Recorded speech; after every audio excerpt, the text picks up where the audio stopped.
Good morning. Today is going to be the second installation of our video series for the second week of the Lunchbox Love Notes from Jesus. This time I'm doing a quick video on my phone. No makeup, no nothing, just going for it. And I'm hoping to just kind of give a quick video and not so long as it was last week. This week we're talking about comfort.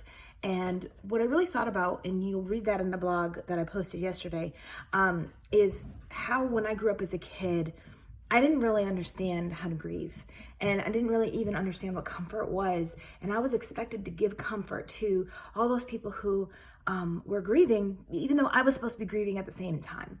And so it became a moment of like just stuffing all this emotion down deep inside and serving food and calling funeral homes and calling aunts and uncles and telling people that my grandfather died or my great-grandmother died, and just not really having an opportunity to learn what it meant to be in the moment of grief and to be sad.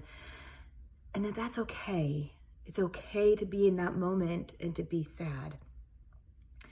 And I didn't even really understand what it meant to be comforted. I really didn't. And so there were times when I didn't even think that God wanted to comfort me. So when I was going through the journey with Ezekiel, and I was pregnant with Ezekiel, and I was just feeling all of this sadness, there were moments when I kept trying to put on a happy face. And I remember in particular a moment on the beach when I just didn't want to be sad anymore, and I just wanted to show everybody I'm okay, everything is fine, God is in control, and all of those trite Christian cliches that everybody likes to spout out at you. And I just remember thinking, I don't want to ruin my family's vacation because here we are at the beach and they're having fun. I'm broken inside. I don't want to be sad.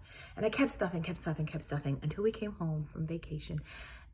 And in the middle of the night, I just cried and I just let it out. And I couldn't hold it back anymore. And it was in that moment that I felt the nearness of Jesus. And he wasn't the overbearing, controlling, judgmental God that I grew up with. He didn't admonish me for crying. I felt like he was just sitting there, crying with me, holding my hand and comforting me. And that to me is some of the best comfort ever, is to just have someone sit with you and hold your hand and cry. Because when you are grieving, there are no words that can make it all better. There is not one phrase that can comfort the person who is grieving. And in fact, a lot of phrases, as good as they might be, as true as they might be, can only sometimes make them more angry. Especially phrases like, it's going to be fine, you're going to get through this, everything will be better in a little while, you'll see, you'll be happy again. All those things can make the grieving person just even more angry and more mad. And so when we are grieving, what we really need from other people is for them to be Jesus and just sit with us and let us cry. Put your arm around someone and just let them cry. And so the Beatitudes, as I wrote in the blog yesterday, were something that confused me as a kid. I didn't really quite understand what they all meant or what they were for. But as I was rereading the Beatitudes and preparing for this series, and this verse hit me, blessed are those who mourn, for they will be comforted. The word comforted is the same Greek word that Jesus used when he says, I will send you a comforter. And that is the Holy Spirit. And I just thought that was exciting to see that here it is that Jesus is saying, you will be comforted. I am not going to leave you in the depths of despair. I am not going to leave you without a friend by your side.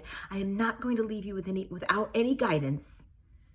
I know you're going to mourn because that's what's part of this life now because of sin. But I'm giving you a comforter. I'm giving you the Holy Spirit that can sit with you and guide you and hold you and pray for you to the Father.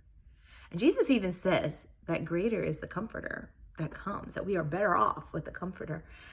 So that was just exciting to me to see that.